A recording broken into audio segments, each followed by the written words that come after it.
Assalamualaikum warahmatullahi wabarakatuh. Halo semuanya, jumpa lagi dengan saya Chow Sing Sing, kurator dari podcast horor Night Story.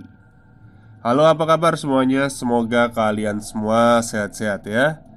Dan seperti biasanya pada hari ini saya kembali dan akan menghadirkan sebuah kisah mistis untuk kalian semua.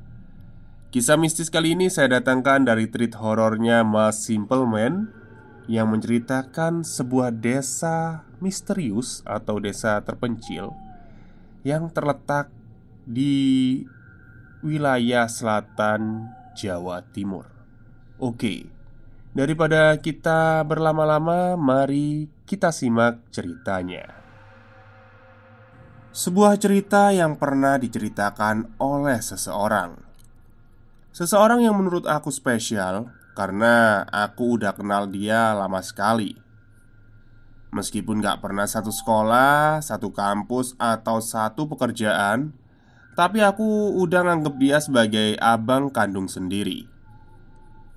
Udah lama seingetku buat main ke kota pahlawan ini. Salah satu kota yang jadi saksi perjuanganku dulu buat nyari kerja serabutan. Dan hari ini aku balik lagi ke kota ini buat ketemu dia. Seseorang yang gak tahu kenapa selalu bikin aku kangen. Kangen wejangan beliau. Ya, namanya adalah Mas Damar. Ngomong-ngomong soal Mas Damar, aku jadi ingat sebuah cerita di mana beliau menceritakan salah satu cerita pengalaman beliau yang menurutku menarik. Terlepas dengan sebegitu ngerinya cerita itu, tetap saja cerita ini adalah cerita yang akan selalu aku ingat. Cerita tentang Desa Gondomayit. Desa Edan, kata Mas Damar. Mata Mas Damar masih menatap ke sana kemari, seolah peristiwa itu membekas di ingatannya. Aku pun bertanya karena penasaran. Edan gimana, Mas? Ya, gimana nggak edan? Setiap hari selalu saja ada orang yang mati. Kalau tidak ada yang mati, katanya justru mengundang musibah. Percakapan kami saut menyaut, membuat aku semakin penasaran. Sampai pandangan beliau teralihkan ketika motor Honda RC hitam baru saja berhenti. Mas Erik, sosok yang juga aku kenal akrab, datang. Dia langsung duduk dan memesan kopi. Di sini aku ngelihat Mas Damar melihat Mas Erik. Rik, iki lo cerita kamu dan aku waktu zaman kuliah dulu, waktu kita nyasar di desa yang namanya Gondomayit itu. Wajah tenang Mas Erik tiba-tiba berubah, mengisyaratkan ketidakenakan. Dan aku bisa menangkap raut ngeri itu dari alisnya. Aduh, masih diingat saja. Udahlah, lupain. Mendengar itu, aku pun langsung memohon. Sejujurnya, aku paling suka mendengar cerita-cerita seperti ini. Toh, aku udah gak asing lagi dengan cerita hal-hal seperti ini. Awalnya Mas Erik nampak ogah untuk menceritakan. Berbekal bujukan bahwa aku akan bayar kopi ditambah rokok, ya akhirnya dia pun mau cerita. Disinilah aku melihat Mas Erik menunjuk sesuatu, arah utara dari kota pahlawan ini. Aku mengernyitkan dahi. Tahu daerah yang dekat dengan gunung itu enggak? Saya nggak bisa menjelaskan ya di sini ya. Aku pun mengangguk. Oh, ya di situ ada desanya. Desa Gondomayit itu ada di sana. Mas Damar yang baru saja ditunjuk untuk menjadi ketua Mapala waktu itu, periode tahun 2011-2012, dari Universitas A, salah satu universitas yang cukup terkenal di kota ini, menjabat sebagai ketua pada semester 6 bukanlah hal yang bijak. Terlebih ketika ada agenda bahwa bulan Juli akan ada proyek untuk mendaki puncak Mahameru, di mana 4 universitas bersama mapala mereka akan bergabung. Disinilah Mas Damar membuat satu acara dadakan untuk mempersiapkan kesanggupan tim mereka pada bulan Juli. Tetapi tidak satupun anggota yang sanggup karena bertepatan dengan UTS. Karena minimnya persiapan, Mas Damar pun berinisiatif untuk melanjutkan agendanya.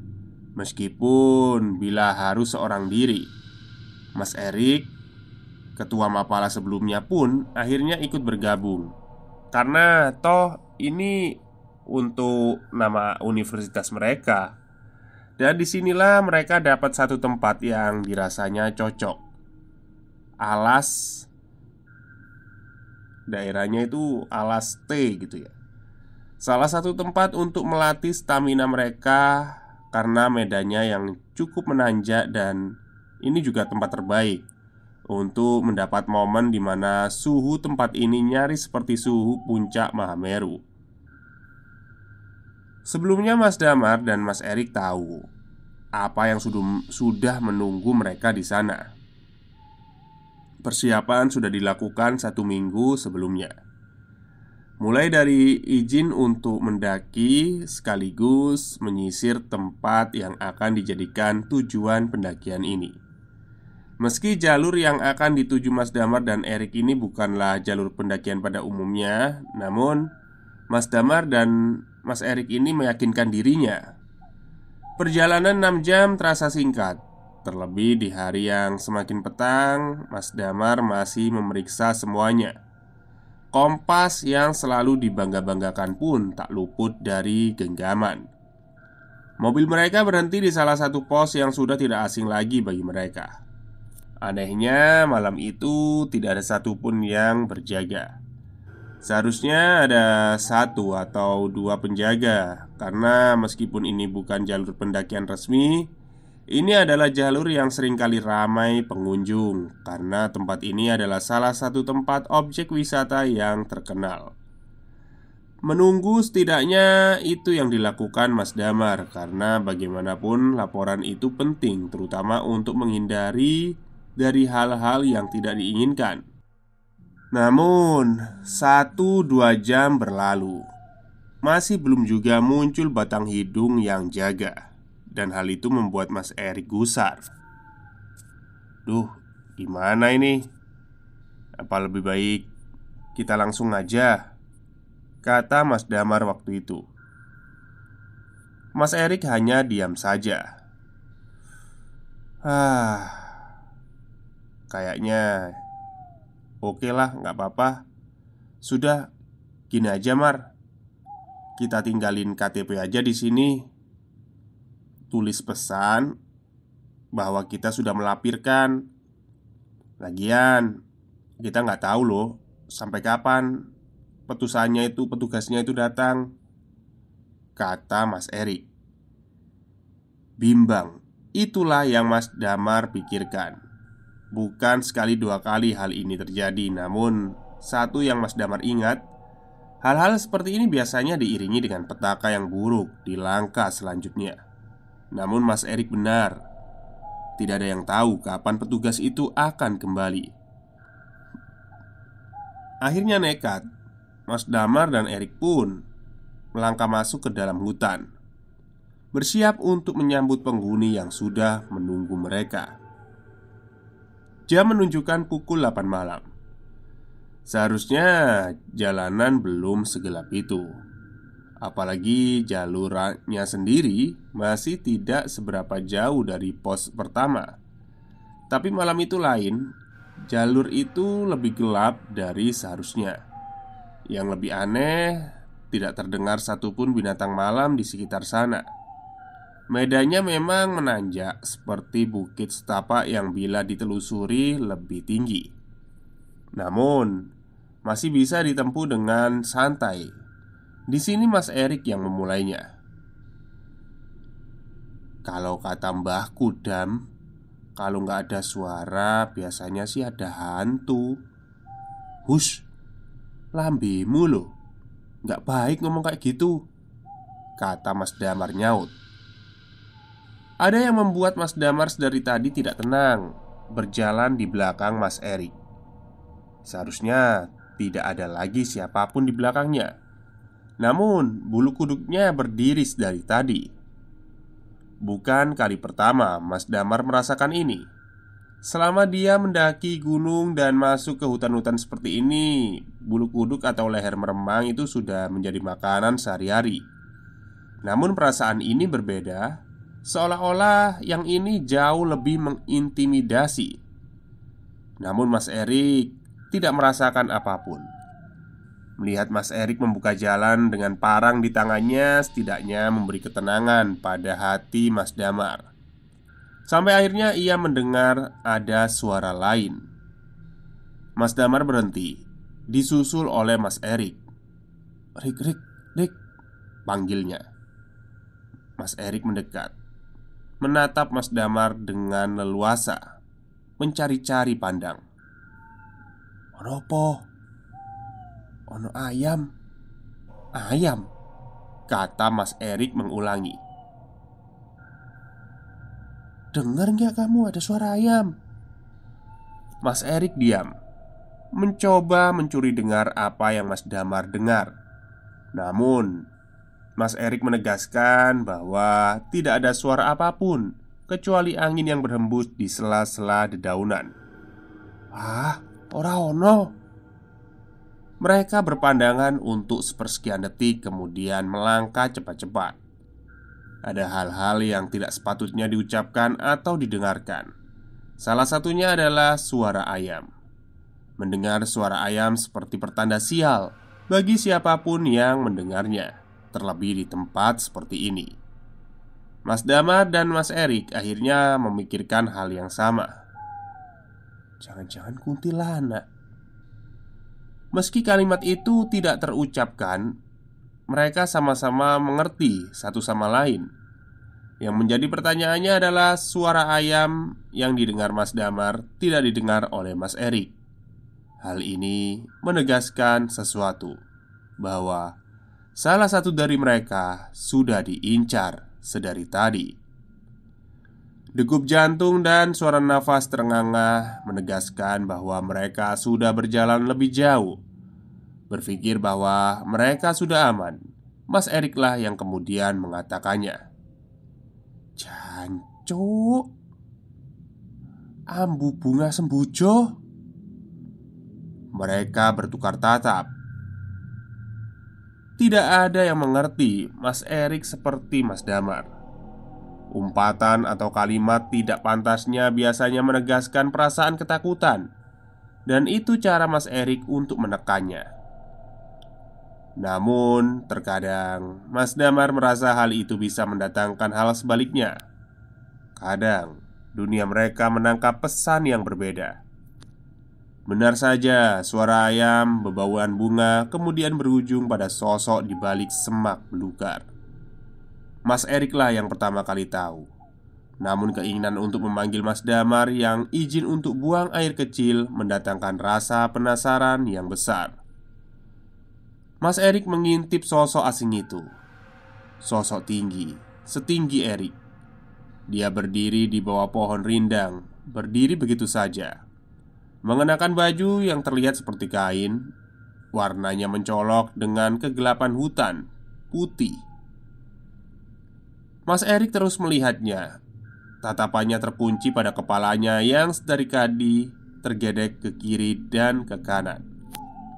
Setelah beberapa saat barulah Mas Erik mengerti. Kepalanya tergedek bukan karena tanpa sebab, melainkan tepat di kepalanya rupanya menahan berat kepalanya. Apalagi bila lehernya patah. Saat itu Mas Erik sadar. Dari tadi dia melihat sosok kuntilanak yang sering ia dengar ada di hutan. Umumnya, memang sering terdengar kabar bahwa penghuni atau kasarnya penunggu-penunggu di dalam hutan adalah korban-korban kecelakaan atau bencana-bencana yang tidak umum. Kini setelah melihatnya dengan mata kepala sendiri, Mas Erik akhirnya tahu bahwa mereka memanglah nyata. Mas Damar sudah kembali. Mereka pun melanjutkan perjalanan. Rencananya sendiri, mereka sudah menempuh setengah dari jalur pendakian yang menurut Mas Damar, bila dilihat dari lama jam perjalanan, tidak jauh lagi tujuannya. Mas Erik lebih sering diam, dan hal ini membuat Mas Damar penasaran. Asap rokok mencoba mencairkan suasana. Namun Mas Erik lebih memilih diam. Sesekali dia mencuri pandang ke belakang, yang jelas-jelas tidak ada siapapun kecuali Mas Damar. "Ono apa, Rik?" "Ah, kaono." Mas Damar tahu kalau Mas Erik sedang berbohong. Barulah ketika sampai di tanah lapang yang artinya pos kedua atau tempat yang biasa digunakan untuk penangkaran satwa sudah dekat, Mas Erik baru membuka suara. "Dam, ono kuntilanak." Kaget, namun Mas Damar tidak mencoba menanggapi. Dia hanya melihat Mas Erik yang pucat. Seteguk air dalam botol setidaknya mampu menenangkan Mas Erik. Setelah dirasa cukup dan Mas Erik menjadi lebih tenang, seusai cerita bagaimana ia melihat makhluk itu, Mas Damarlah yang sekarang memimpin. Disinilah keanehan kembali terjadi. Pos yang seharusnya tidak jauh dari tanah lapang itu tidak ada. Hampir 2 jam Mas Damar dan Erik hanya berada di area itu terus-menerus seperti berputar-putar. Dan akhirnya membuat mereka berpikir harus membuat camping dan menginap di sana. Terlepas dari apa yang mereka alami malam ini, mereka akhirnya memutuskan untuk pasrah saja.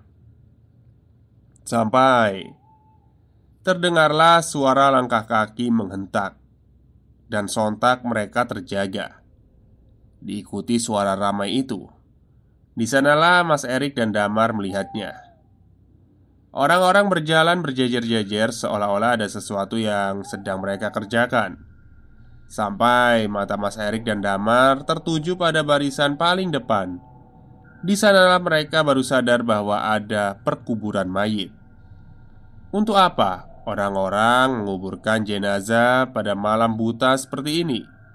Setidaknya itulah yang membuat Damar dan Erik memikirkan hal itu. Sampai akhirnya mereka sadar, bagaimana mungkin ada pemakaman jenazah di tengah hutan? Keganjilan itu sebenarnya sudah dirasakan dari awal masuk dalam hutan. Mas Damar dan Erik hanya diam sembari memandangi rombongan itu semakin jauh. Hingga akhirnya kehadiran mereka benar-benar lenyap ditelan oleh kegelapan hutan. Di tengah perasaan campur aduk itu, tiba-tiba Mas Damar mengeluh kesakitan. Sebenarnya dari tadi mereka berjalan menempuh medan yang berat.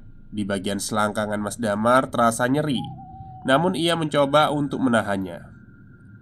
Puncaknya ketika Mas Erik mengajak untuk lanjut, tiba-tiba Mas Damar ini mengeluh untuk nggak bisa ngelanjutin. Diceritakanlah kondisinya. Dan ketika diperiksa apa yang terjadi, Mas Damar nggak tahu lagi harus ngomong bagaimana kondisinya Mas Erik. "Ya apa, Mar? Nggak bisa lanjut?" Mas Damar memanggil Mas Erik, memintanya untuk mendekat sembari menceritakan keluhannya. Dan ketika ia menunjukkan kondisinya saat itu, Mas Erik hanya bisa melotot gak percaya atas apa yang ia lihat. "Jancuk, kena opo kok niki?" tanya Mas Erik. Matanya fokus melihat sesuatu yang ganjil itu. Mas Damar hanya diam. Wajahnya sudah pucat. Jangankan menjawab pertanyaan dari Mas Erik, kapan dan bagaimana ini terjadi pun Mas Damar nggak tahu. "Aku nggak tahu, Rik." Melihat kondisi Mas Damar seperti ini, Mas Erik akhirnya menyuruh Mas Damar bersandar di pohon saja. Pikirannya fokus ke rombongan yang tadi lewat. Jin atau bukan, Mas Erik harus memanggil mereka agar Mas Damar segera tertolong. Tidak hanya itu, hal seperti ini baru pertama kali Mas Erik hadapi. Bagaimana bisa terjadi hal-hal seperti ini? Padahal mereka tidak lupa berdoa agar semua dilancarkan. Tapi kok bisa testisnya si Mas Damar itu membesar seperti itu? Besarnya sendiri nyaris seperti genggaman tangan. Testis itu ya kantung menyan kita itu ya. Mas Erik cuma berpikir satu hal, pasti ini jin yang melakukannya. Mas Erik pun meninggalkan Mas Damar seorang diri. Ia berlari menembus semak belukar menuju rombongan yang sudah lenyap hilang di tengah kegelapan. Ada hal aneh dan entah Mas Damar dengar atau tidak, tapi Mas Erik yakin tadi ketika mereka mengintip rombongan itu ia mendengar samar-samar suara gamelan yang didengungkan. Hal itulah yang membuat Mas Erik tidak berani bicara karena fokus mendengar alunan dari gamelan yang dipukul. Tidak hanya itu saja, ekspresi wajah dari iringan-iringan itu tak satu pun menunjukkan wajah sedih atau bersimpati. Sebaliknya wajah-wajah itu terlihat seperti sumringah atau senang. Lalu keranda mayat yang dipikul pun itu asing. Biasanya ditutup dengan kain hijau tua. Namun yang Mas Damar dan Mas Erik lihat, keranda mayat itu ditutup dengan kain hitam lengkap dengan bunga melati yang terajut sebagai pengiringnya. Hal-hal itu bisa dijadikan Mas Erik patokan. Semoga saja ia masih bisa mendengar iring-iringan musik gamelan dan semoga saja mereka adalah manusia. Berlari kurang lebih 10 menit dan semakin jauh dari lokasi Mas Damar yang masih menahan nyeri, Mas Erik sadar bahwa rombongan itu sudah lenyap, menyisakan tanda tanya. Bagaimana bisa mereka berjalan santai dengan menggendong mayat di medan yang naik turun seperti ini? Putus asa, Mas Erik akhirnya menelusuri jalanan tadi, kembali ke tempat di mana Mas Damar tidak berdaya. Ia berharap segera selesai dan keluar dari area belantara ini. Rupanya ketika kembali, Mas Erik kaget saat di hadapannya Mas Damar sudah tidak sendirian. Di depannya ada nenek-nenek tua, di punggungnya ia memanggul kayu bakar. Terlihat dari jauh Mas Damar nampak mengobrol dengan sosok asing itu, membuat Mas Erik bertanya-tanya ragu. Lalu akhirnya mendekat. Saat itulah baru diketahui nenek itu adalah warga lokal. Ia tinggal di desa tidak jauh dari tempat mereka berada. Nenek itu menawarkan tempat persinggahan, sekaligus memberitahu bila apa yang terjadi pada Damar itu adalah akibat dari Weltuk. "Nopo niku mbah?" tanya Mas Erik. Di situ si nenek mengaku bisa menyembuhkan Mas Damar. Weltuk adalah perbuatan dari demit lembut penunggu sungai yang marah sama Damar karena tanpa sengaja Mas Damar itu sudah kencing sembarangan. Akibatnya Mas Damar ini kemaluannya dijewer gitu. Ragu dan khawatir akhirnya mereka mengikuti si nenek itu. Namanya Mbah Dok. Akhirnya menawarkan Mas Erik dan Mas Damar untuk mengikutinya ke desa tempatnya tinggal. Tapi karena keadaan saat itu benar-benar darurat ya, akhirnya Mas Erik setuju dan dipoponglah Mas Damar dengan kondisi seperti itu. Selama perjalanan, si nenek bercerita banyak hal. Salah satunya mengatakan bahwa permisi, kalau mau buang air atau buang hajat apapun, mereka tidak terlihat, bukan tentu tidak ada. Meskipun hanya sekedar izin atau suara berbisik bisa mendengar mereka. Jadi izin dulu. Termasuk Wanggul yang sekarang mengikuti Mas Erik. Kaget dong Mas Erik. Kemudian bertanya dengan muka ngeri, "Wanggul apa mbah?" Si nenek berhenti, melihat jauh ke belakang. Di sana ia menunjuk, "Wanggul, hantu wanita yang mati karena kecelakaan. Lehernya patah. Dan dari tadi dia ngikutin kamu. Wangi apa yang kamu cium?" Mas Erik pun mengatakan, Wangi sembujo, Mbah." Nenek mengangguk. Gak apa-apa kalau wangi sembujo. Belum bau bangkai kan? Kalau bau bangkai itu bahaya. Sebenarnya kata Mas Erik, bahasanya si nenek ini Jawa halus. Tapi karena aku nggak bisa ya pakai bahasa Jawa halus, jadi ya agak pakai bahasa Jawa Surabayaan aja lah. Mohon maaf sebelumnya. Terus, ini gimana Mbah? Sampai kapan saya diikuti? Halah biarin, nanti juga pergi sendiri, kata Simba. Dan benar rupanya, di depan terlihat sebuah desa. Namun desanya ini tidak terlalu besar. Rumah-rumahnya terbuat dari anyaman bambu. Pokoknya sangat jauh berbeda dengan kondisi rumah zaman sekarang, yang dibangun dengan batu bata dan semen. Tepat di sudut rumah paling ujung, gentengnya terbuat dari ranting dan ditutup daun kelapa. Nah, itulah rumahnya Simba. Akhirnya Simba mempersilahkan masuk. Tidurkan dulu temanmu di situ. Simba masuk ke ruangan dalam, sedangkan Mas Erik dan Mas Damar tinggal di teras rumah. Ada bangku besar untuk merebahkan badan Mas Damar. Mas Erik masih nggak habis pikir karena kencing. Maksudnya itu karena hanya kencing bisa seperti ini. Selidik demi selidik, Mas Erik melihat ke sana kemari. Tatapannya menyapu dari rumah ujung ke ujung. Hanya ada 13 atau kurang rumah di sini. Dan sebelumnya ia tidak pernah dengar di daerah ini ada desa. Namun, tengah malam seperti ini, desa ini sunyi dan sepi. Cukup membuat ngeri. Simba keluar, di tangannya ada kendi. Minum ini dulu. Terus pas minum nanti ngadep selatan, biar penyakitnya pergi ke selatan ya nak. Akhirnya si Damar berusaha berdiri keras. Mas Damar akhirnya menenggak air itu.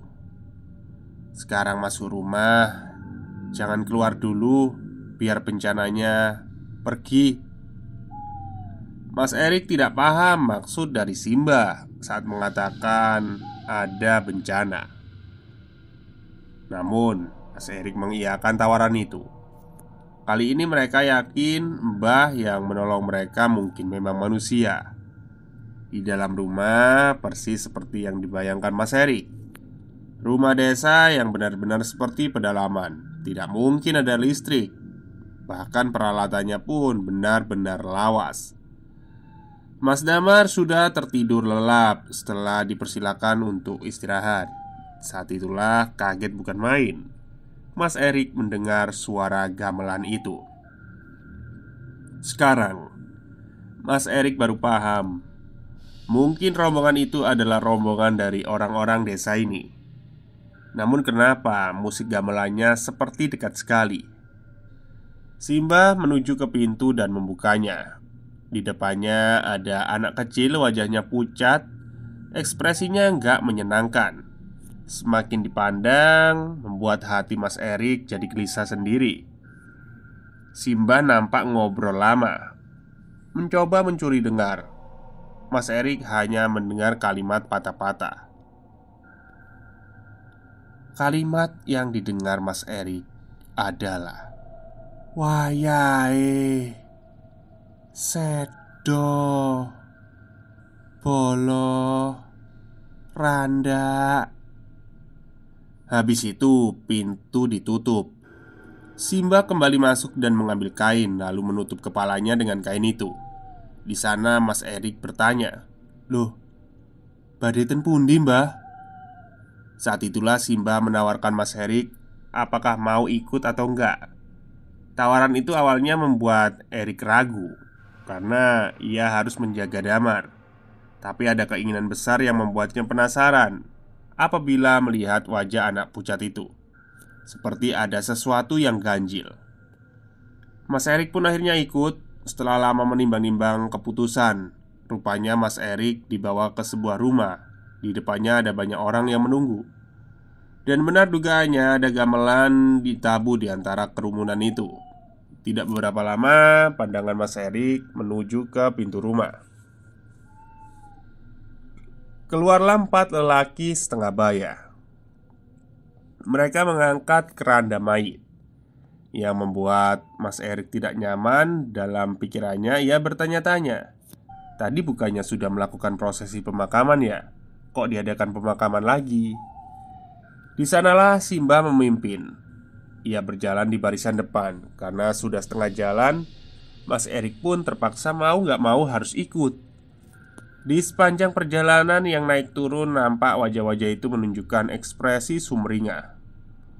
Hal-hal ganjil seperti itu membuat Mas Erik gak habis pikir. Namun ia mencoba untuk menahan diri. Sampailah mereka di sebuah tempat. Ada 2 tanah lapang yang semuanya sama. Pemakamannya kembar, setidaknya itu yang terlihat. Si mayit sudah diturunkan dan ketika keranda dibuka, Mas Erik hanya diam bengong melihat siapa yang akan dimakamkan hari ini. Rupanya yang dimakamkan malam ini adalah bocah yang tadi berdiri di depan pintu Simba. Jancuk, batin Mas Erik. Seolah nggak percaya apa yang ia lihat. Semakin dilihat wajahnya semakin sama persis dengan apa yang Mas Erik saksikan di rumah Simba. Tidak mungkin dia salah. Aku yang dengar Mas Erik cerita menatap bingung. Maksudnya gimana sih Mas? Bocah yang dikubur itu sama dengan bocah yang gedor pintunya Simba itu? Mas Erik menghisap rokoknya lalu mengangguk. "Ah, gak mungkin," kataku mencoba berkilah. Namun sanggahanku hanya dijawab dengan wajah murung Mas Erik. Gak cuma itu, Mas Damar yang terkenal realistis pun hanya bisa diam. Matanya tertuju pada segelas kopi yang mulai dingin. Oke, mungkin itu dulu ya cerita panjang dari Desa Gondomayit, karya dari Mas Simpleman. Jadi karena ini panjang sekali, kemungkinan akan saya bagi menjadi beberapa bab. Baik, mungkin itu saja. Wassalamualaikum warahmatullahi wabarakatuh.